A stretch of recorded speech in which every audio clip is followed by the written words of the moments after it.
तो आज मैं आपको इतनी सुंदर मेहंदी लगाना सिखाऊंगी।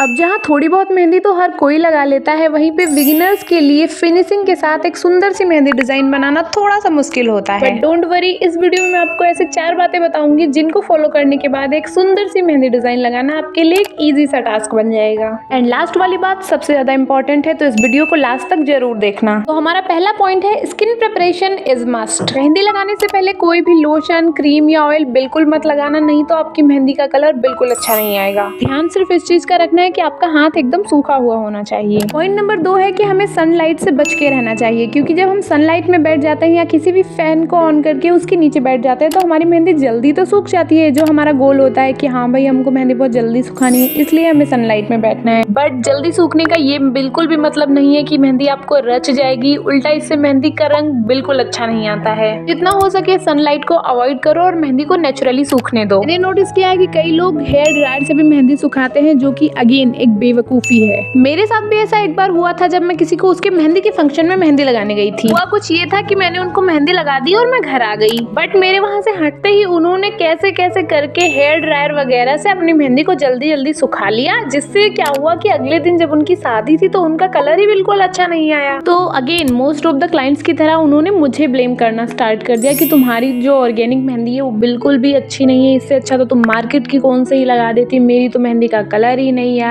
And so on. तभी मैं एक बिगिनर आर्टिस्ट थी, तो मैं उनकी बातों पे विश्वास ही करने वाली थी। तब तक मैंने अपने हाथों पे ध्यान दिया, और जो मेरे हाथों में मैंने उनको मेहंदी लगाई थी वो तो मेरे हाथों में एकदम काले हो चुके थे। ऐसा होता है ना, जब हम किसी को मेहंदी लगाते हैं तो हमारे उंगलियों वगैरह पे उसका स्टेन आ जाता है। तो मैंने उनको बोला कि वही सेम मेहंदी जो आपको लगाते टाइम मेरे हाथों पे लगी, उनका तो स्टेन मेरे हाथों में प्रॉपरली आ गया, तो ऐसा कैसे हो सकता है कि वो सेम मेहंदी आपको कलर नहीं दिया। और फिर जो प्रॉब्लम थी मैंने उनको समझा दिया और बता दिया कि इसमें मेरी कोई भी रिस्पॉन्सिबिलिटी नहीं है, इसमें आप खुद भी रिस्पॉन्सिबल हो। तो हाँ, ऐसी सिचुएशन से अगर आपको बचना है तो आप सनलाइट और फैन को थोड़ा अवॉइड करो। तीसरा पॉइंट है जो आपको ध्यान देना चाहिए, वो ये है कि अगर आपको बेस्ट मेहंदी लगा के उसका कलर भी लाना है तो जब मेहंदी का फंक्शन हो उससे एक दिन पहले आप मेहंदी लगवा लें। क्योंकि जब आप फंक्शन वाले दिन पे ही मेहंदी लगवाते हो तो एक तो फंक्शन वाले दिन काफी ज्यादा रिश्तेदार घर पे आए हुए होते हैं, काफी ज्यादा काम होता है और सर पे बहुत ही हेक्टिक मची हुई होती है। तो अगर आप पहले से ही मेहंदी लगा के रखोगे तो आप अपनी मेहंदी को एटलीस्ट एंजॉय तो कर पाओगे, क्योंकि अगर हम सेम फंक्शन वाले दिन पे ही मेहंदी लगवाते तो हम उसको एंजॉय भी नहीं कर पाते हैं। एंड अभी हम आएंगे सबसे इम्पोर्टेंट पॉइंट पे, वो है 4th पॉइंट,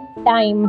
हमें इतना मान के चलना चाहिए कि जब हम ब्राइडल मेहंदी लगा रहे हैं या अगर हम साइडर मेहंदी भी लगा रहे हैं तो आपको क्लाइंट को पहले से ही बता के रखना है कि एटलीस्ट तुमको, अगर तुम ब्राइडल मेहंदी लगा रहे हो तो 3 से 6 घंटे के बीच में लगने वाले हैं। क्योंकि जब मेहंदी लगवाने वाले को आइडिया नहीं होता है कि कितना ज्यादा टाइम लगने वाला है तो वो काफी ज्यादा बोर होने लगता है। और मेहंदी लगवाने का काम भी ऐसा ही होता है कि उसमें आपको तो कुछ करना ही नहीं होता, सिर्फ देखना होता है, जिससे आदमी बोर होने लगता है। तो अगर आप उनको पहले से ही बता के रखोगे कि आपको इतना बैठना ही पड़ेगा तो अगेन ये बेस्ट डिसीजन होगा। आप मुझे कमेंट करके बताओ कि इन चारों पॉइंट्स में से सबसे ज्यादा वैलिड पॉइंट कौन सा है और आपको कौन सा पसंद आया। एंड अगर आप ऐसी बहुत सारी मेहंदी की वीडियोस देखना चाहते हैं डेली, तो सब्सक्राइब कर लो इस चैनल को, क्योंकि इस चैनल पे मेहंदी कंटेंट्स रोज डेली आते हैं। तब के लिए आप मेरे चैनल की कोई नेक्स्ट वीडियो देख सकते हैं। श्री शिवाय नमस्तुभ्यम, एंड मैं मिलूंगी आपसे नेक्स्ट वीडियो में।